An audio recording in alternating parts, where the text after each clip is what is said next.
After reading the stories in Overcoming Dyslexia, second edition, no one should ever doubt a person like that can be a winner in any field in which he or she has an interest and talent.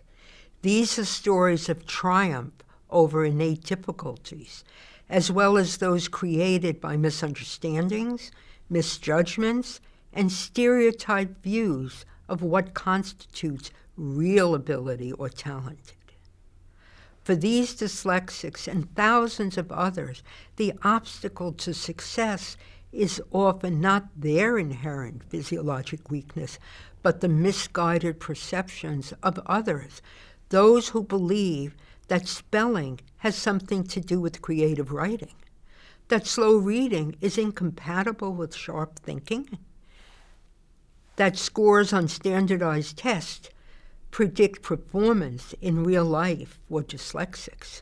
Each of these remarkably talented individuals that I talk about in Overcoming Dyslexia, second edition, almost didn't realize his or her goals.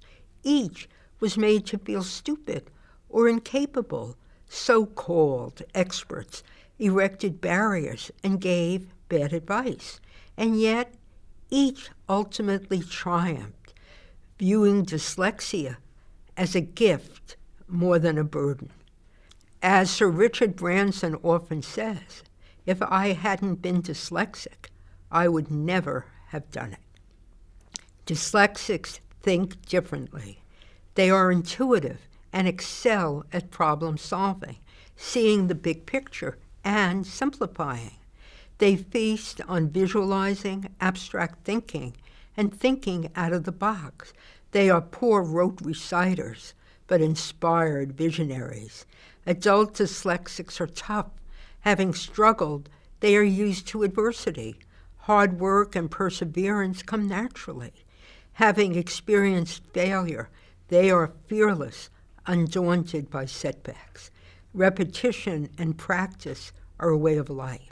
Each was rescued by a special person, a parent, a grandparent, a teacher who saw the raw talent and nurtured it in the midst of all the naysayers. Hope was sustained by a taste of success in sports or some other activity. Yes, the symptoms of dyslexia persist, but they needn't interfere with success. Success is waiting for your child, and now you know what to do to help her achieve it. You don't have to rely on chance. You know how to identify a problem early and how to get the right help to ensure that it is your child's strengths and not the misperceptions of others that ultimately define her. You know it is possible and how to nourish it. Children blossom with reward and praise, flourish because of high expectations. Above all, you must maintain your belief in your child, provide unconditional support for her, and hold true to a bright vision of her future. The rewards will be great. Today, all dyslexic children should know that they can succeed. Dyslexia can be overcome. A final word, I often compare dyslexia to an iceberg, which is 90% hidden underwater, as shown in this figure. We see many of the successful individuals you may have read about in Overcoming Dyslexia, second edition, and heard during this series of lectures. Emmanuel, Boyce, Swank, Cosgrove, and Schwab, visible standing atop the iceberg. What we must not forget about are the 90% of dyslexics who are underwater and unseen. Literally, millions of dyslexic boys and girls who one might say are drowning, struggling, not knowing that they have dyslexia and that they are smart. It is this hidden 90% that I worry about so much. It is these invisible dyslexic boys and girls who are currently ignored by their schools, losing self-esteem, often becoming anxious, fearing the future, and far too often dropping out of school. It does not have to be this way. Let me repeat, it does not have to be this way. We know better and must do better. We have the knowledge, we must act. And I can't emphasize this enough. We must ensure that schools screen for and identify dyslexia and provide evidence-based, effective interventions that will give these currently hidden children a chance at their dream. Our dyslexic children demand nothing less.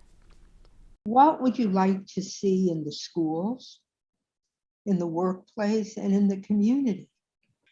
Empathy, right?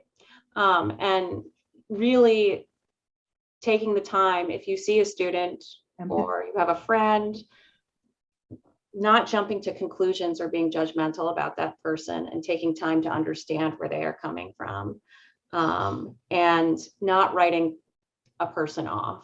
Whether, again, you see this person in the community, whether you're a teacher and you have a student who it looks like they just don't care about the assignment, instead of writing that person off, thinking, how can I rethink what I just said, or the lesson that I'm teaching, or accepted ways of teaching, so that I can equip and empower that student or person to be the person that person wants to be. What would your advice be to a mother who finds out her child is dyslexic?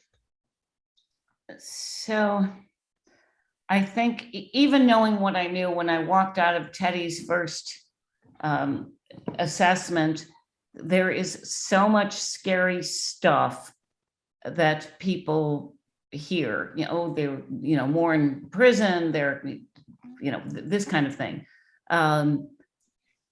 My advice to mothers is, focus on who your child is and what their strengths are, and know that they will prevail with your support and encouragement. And and there's all different ways of doing that. I remember sitting with neither of you and saying, I'll be Della Street. She was the secretary on Perry Mason. I'll type up what you're saying and give it back. I didn't do her homework. I just gave it back. I've made plenty of mistakes parenting. We all do. But I think a lot of about parenting a dyslexic child is probably the same in all kinds of parenting, is, what Mr. Rogers said, you are special for being you. And what is that you that's special? And to nurture that. And while I tend to want to, you want to advocate in a way for the child that's with the child, not just hammering somebody. But a lot of times the teachers don't have empathy, or they just didn't know. And they think their job, and they also think their job is they're supposed to spell these 20 words to get into third grade, and they're not doing that. So, we have to work together to figure out how to do that, because the teacher feels they're failing a lot of times. So I think, some of it is to help be a bridge and an advocate.